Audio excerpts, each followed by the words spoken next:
రెండేళ్ల నమ్మకం అభివృద్ధి సంక్షేమ కార్యక్రమంలో భాగంగా తణుకు రూరల్ మండలం వేల్పూర్ గ్రామంలో ఇంటింటికి సందర్శించి కూటమి ప్రభుత్వం సాధించినటువంటి విజయాల్ని ప్రతి ఒక్కరికి కూడా తెలియజేయడం జరుగుతుంది. ముఖ్యంగా 2 సంవత్సరాల కూటమి పరిపాలనలో గౌరవ ప్రధానమంత్రి నరేంద్ర మోడీ గారి సహకారంతో ముఖ్యమంత్రి చంద్రబాబు నాయుడు గారి నాయకత్వంలో పవన్ కళ్యాణ్ గారు, అదేవిధంగా నారా లోకేష్ గారు నాయకత్వంలో రాష్ట్రంలో జరిగినటువంటి అభివృద్ధి సంక్షేమం ఈరోజు అన్ని వర్గాల ప్రజల ఆకాంక్షలకు అనుగుణంగా ఏదైతే హామీలు ఇచ్చామో ఆ హామీలను అమలు చేయడంతో పాటుగా సూపర్ 6 హామీల్ని ఈరోజు 95% అమలు చేసి ప్రజలందరి సంక్షేమానికి పెద్ద ఎత్తున ఈరోజు ప్రభుత్వం ఖర్చు పెట్టినటువంటి విషయాన్ని మేము అందరి దృష్టికి తీసుకురావడం జరుగుతుంది. కేవలం 2 సంవత్సరాల్లో గతంలో ఎన్నడూ లేని విధంగా ఈ రాష్ట్రంలో 1,60,000 కోట్ల రూపాయలు ఒక్క సంక్షేమానికే ఈరోజు ఖర్చు పెట్టడం జరిగింది.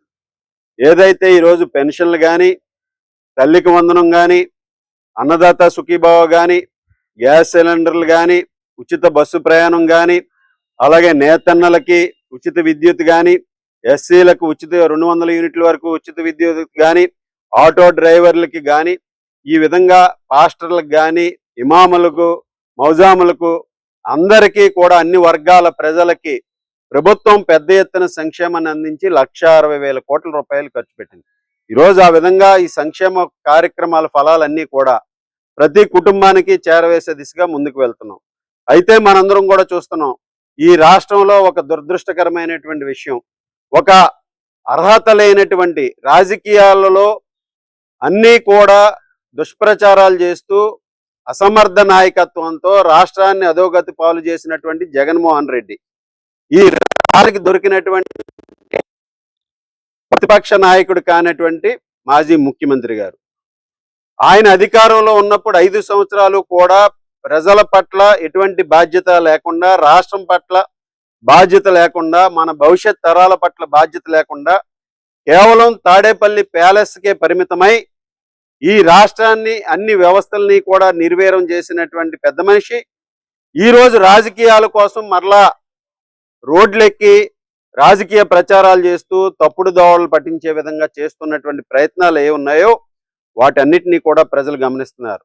ముఖ్యంగా మనందరం కూడా చూసాం, కూటమి ప్రభుత్వం వచ్చినటువంటి హామీల్లో ప్రధానమైనటువంటి హామీ టీచర్ ఉద్యోగాలు, డిఎస్సి పరీక్షలు నిర్వహించి ఉద్యోగాలు ఇస్తామని ఇచ్చినటువంటి హామీ మీద మొదటి సంతకం చేసినటువంటి ముఖ్యమంత్రి చంద్రబాబు నాయుడు గారి నాయకత్వంలో ఐటీ విద్యాశాఖ మంత్రులు నారా లోకేష్ గారు మెగా డిఎస్సికి పిలుపునిచ్చి 16,000 ఉద్యోగాలు పైగా భర్తీ చేసే విధంగా నోటిఫికేషన్ ఇచ్చి ఆ నోటిఫికేషన్ని అమలు చేసి ఆ నోటిఫికేషన్కి సంబంధించినటువంటి ఇంటర్వ్యూలను కండక్ట్ చేసి వైసీపీ వాళ్ళు వేసినటువంటి దాదాపు 100 కోర్టు కేసులను పరిష్కరించి 16,000 మంది యువతకి టీచర్ ఉద్యోగాలు కల్పించినటువంటి ఘనత రోజు కూటమి ప్రభుత్వాన్ని, నారా లోకేష్ గారిది. అయితే వీళ్ళు రాజకీయాల కోసం డిఎస్సి పరీక్షల్లో అక్రమాలు జరిగినాయని, డిఎస్సి పరీక్షల్లో అర్హత లేని వారికి ఉద్యోగాలు వచ్చినాయి అని చెప్పి ఈరోజు ఏదైతే రాజకీయ అవసరాల కోసం రాజకీయ దుష్ప్రచారాలు మొదలుపెట్టాడో జగన్మోహన్ రెడ్డి, ఈరోజు ప్రజలందరూ కూడా చూస్తున్నారు. వీళ్ళకి డిఎస్సి మీద మాట్లాడేటటువంటి అర్హత ఏమాత్రము లేదు.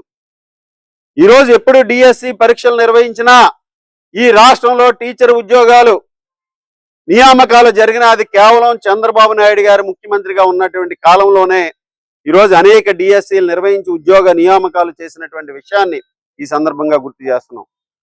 2019-24లో అధికారంలో ఉన్న 5 సంవత్సరాలు మొద్దు నిద్రపోయి 2024 ఎన్నికల ముందు ఫిబ్రవరిలో 6,000 డిఎస్సి పోస్టులు కానీ నోటిఫికేషన్ ఇచ్చి ఒక దగాకోరు నోటిఫికేషన్ ఇచ్చి యువతని మభ్య పెట్టాలని చూసినటువంటి వ్యక్తి జగన్మోహన్ రెడ్డి. ఈ ప్రభుత్వం వచ్చిన తర్వాత ఒక చిత్తశుద్ధితో 16,000 మందికి టీచర్ నియామకాలు చేసినటువంటి ప్రభుత్వం కూటమి ప్రభుత్వం. ఈరోజు మీ ప్రభుత్వానికి ఈ ప్రభుత్వానికి ప్రజలు గమనిస్తున్నారు వ్యత్యాసాన్ని.